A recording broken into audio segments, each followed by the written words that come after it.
Yang saya hormati Eksekutif Chairman daripada Universe, senior saya, Pak Enggar Sulukita, Menteri Perdagangan senior. Kita berikan aplaus kepada Pak Enggar.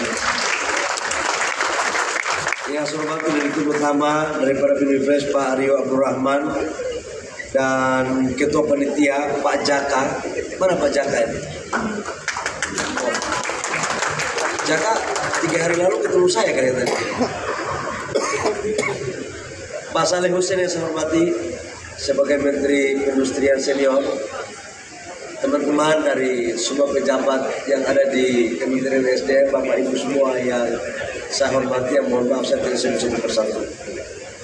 Pertama saya mengucapkan apresiasi yang setinggi-tingginya kepada Bioniverse yang sudah menyelenggarakan kegiatan ini. Ini adalah mungkin yang ketiga ya, 2 rangkaian dan yang ketiga sekarang. Ini bermula dari diskusi-diskusi kecil dengan Pak Enggar dan Pak Rio, dalam bagaimana menerjemahkan pikiran besar Bapak Presiden tentang asta cita, yang salah satu diantaranya adalah kemandirian energi. Energi ini bahasanya kok kayak agak tinggi terus gitu kelihatannya. Bawaannya bawaan berat, lifting, macam-macam. Padahal kan kalau kita bicara tentang energi ini sesuatu yang dari kalangan bawah sampai kalangan atas. Nah karena itu saya waktu itu berdiskusi dan coba kita mencari formulasi agar ini menjadi sebuah edukasi baru bagi semua kalangan, terutama teman-teman kita anak muda sebagai penerus bangsa, untuk mendapatkan suatu persepsi atau informasi lain terkait dengan energi kita sekarang dan ke depan, termasuk dalamnya adalah bagaimana kita mendorong transisi energi ke energi baru terbarukan. Bapak Ibu semua, saya mengulang data bahwa sejak 2008 sampai dengan 2024 tidak pernah lifting kita minyak itu mencapai target APBN. Ini tidak pernah. Dan perlahan-lahan target lifting kita di 2024 itu realisasi liftingnya itu 579.000 barel. Target APBN kita di tahun 2025 sebesar 605.000 barel per day. Hari ini saya baru keluar dari kantor, saya lihat di layar monitor yang online sudah mencapai 608.000 barel hari ini lifting kita. Hari ini. Jadi tapi belum akumulatif ya, Ya kita doakan, saya mohon support bahwa insya Allah atas berkat dan arahan serta perintah Bapak Presiden Prabowo untuk lifting kita harus bisa mencapai sesuai target APBN. Kita mempunyai tantangan yang luar biasa sekali, Bapak Ibu semua. Pertama, memang sumur-sumur kita sekarang sumur-sumur tua. Sumur-sumur yang sebelum Indonesia merdeka sudah ada. Yang kedua, idle well kita masih banyak. Dan yang ketiga, memang investasi di bidang migas ini luar biasa besarnya dengan risiko yang besar.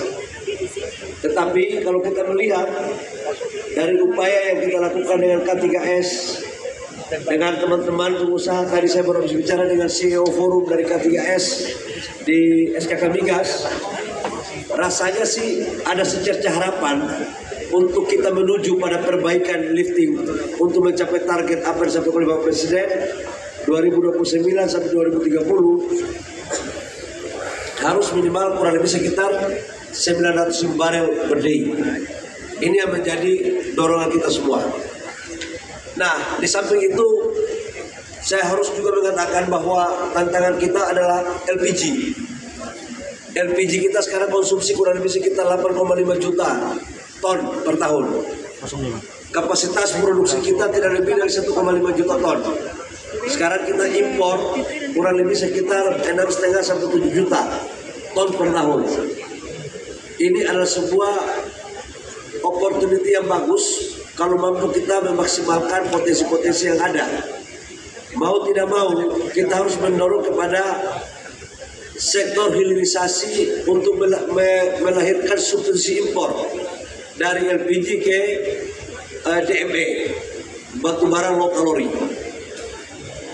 Dalam aspek yang lain kita juga lihat bahwa di sektor listrik, bahwa Presiden dalam berbagai arahan pingin kita untuk bagaimana melistriki seluruh rakyat Indonesia dari Aceh sampai Papua. Indonesia sudah merdeka dari tahun 45 sampai sekarang. Harus saya jujur mengatakan bahwa masih ada 5.700 desa yang belum ada listriknya. Ada 4.400 dusun yang belum terada listrik. Ada sekitar penambahan 68 titik, yang totalnya kurang lebih sekitar 10.068 titik kalau dijadikan sebagai titik. Ini belum ada listriknya. Terakhir kemarin saya di Papua, saya ngecek langsung, kemudian saya tarik masuk di Sulawesi sedikit. Itu masih banyak rumah-rumah desa-desa yang memakai pelita, seperti saya sekolah dulu di SD. Jangan-jangan kita tidak pernah tahu hari ini anak-anak di desa-desa, di daerah-daerah yang memakai lampu pelita, mungkin saja dalam kurun waktu ke depan mereka yang akan menjadi presiden atau menteri di Republik Indonesia. Mungkin saja, bukan tidak mungkin. Saya merasakan itu. Tidak pernah terbayang anak kampung, anak desa lahir dengan lampu pelita, sekolah sampai dengan SD lampu pelita, dalam kurun waktu sekian puluh tahun masuk Jakarta, kemudian diberikan amanah oleh negara untuk menjadi menteri. Jadi saya yakin kalau kami yang kayak Pak Saleh Husain ini juga dulu kan lampu pelita itu Pak Saleh. Pak Saleh ini produk lampu pelita juga, dan saya yakin banyak produk lampu pelita. Jadi kalau kami dan atau kita yang produk lampu pelita bisa survive seperti sekarang, apalagi ada kita ke depan, saya yakin mereka akan jauh lebih hebat daripada kita ini. Karena itu menurut saya, apa yang kita lakukan ini adalah merupakan investasi besar bagi pemerataan dan sekaligus untuk menerobos akses bagi seluruh masyarakat yang ada di Indonesia. Ada tantangan besar. Hari ini global dalam kondisi ekonomi yang tidak baik-baik saja.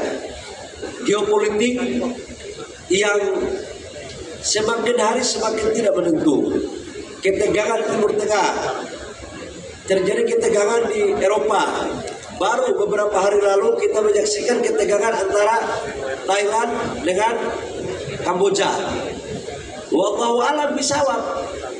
Kita seperti apa ke depan? Kita punya tetangga Malaysia, kita punya tetangga Singapura, kita punya tetangga Brunei, dan kita punya tetangga di beberapa negara Asia Tenggara yang lain. Dalam pandangan saya, Bapak Ibu semua, hari ini hampir semua negara di dunia, sekalipun mereka tergabung dalam beberapa blok-blok, tetapi hari ini semua berpikir tentang bagaimana mengedepankan kepentingan domestiknya. Kaitannya dengan transisi energi, bahwa kita sudah sepakat kita akan menurunkan net zero emission pada 2060 dengan melakukan transisi energi dari fosil ke energi baru terbarukan. Tetapi apa yang terjadi, beberapa negara bagian yang ikut menginisiasi untuk mendorong ini kemudian mereka keluar karena kondisi. Bagi kita Indonesia, kita setuju untuk tetap mendorong transisi energi dan energi baru terbarukan adalah sesuatu yang baik untuk kita menjaga bumi, tapi harus kita menyesuaikan dengan kondisi keuangan negara kita. Kita butuh teknologi yang baik, tapi juga dengan harga yang terjangkau, agar tidak menjadi beban bagi masyarakat maupun bagi pemerintah.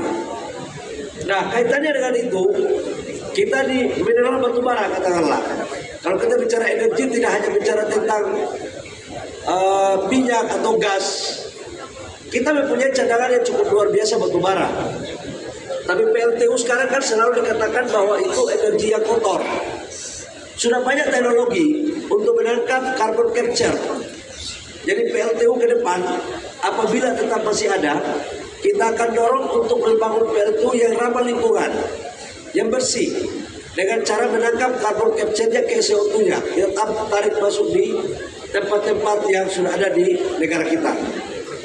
Nah, hilirisasi Bapak Ibu semua adalah sesuatu yang harus kita lakukan. Dalam 3 hari terakhir kami berdiskusi bersama Bapak Presiden untuk mendapatkan arahan dalam rangka mengoptimalkan implementasi hilirisasi. Sampai dengan 2035-2040, total investasi yang kita butuhkan untuk sektor hilirisasi kurang lebih sekitar 618 miliar US dollar. Dan ini yang paling banyak adalah di sektor mineral batubara dan oil and gas. Kita tidak hanya akan dorong pada sektor nikel. Kita tahu nikel sekarang Indonesia menjadi salah satu negara terbesar, eksportir produk nikel terbesar di dunia sekarang. Kita sekarang juga sudah mendorong untuk emas. Freeport membangun smelter di Gresik dengan total investasi 3 miliar US dollar, sudah selesai dan sudah ekspor sekarang. Pabrik segel lain pertama terbesar di dunia dan sekarang sudah jalan. Kemudian Amal juga begitu, dan ini terus akan kita pacu.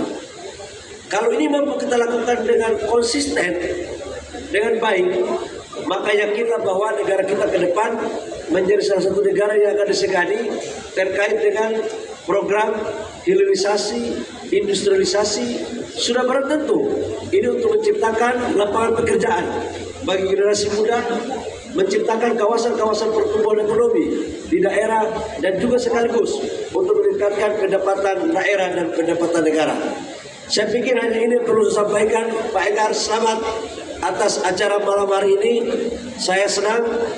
Semoga untuk 2 hari ke depannya bisa sukses. Demikian, terima kasih. Wabillahi taufiq wal hidayah. Wassalamualaikum warahmatullahi wabarakatuh.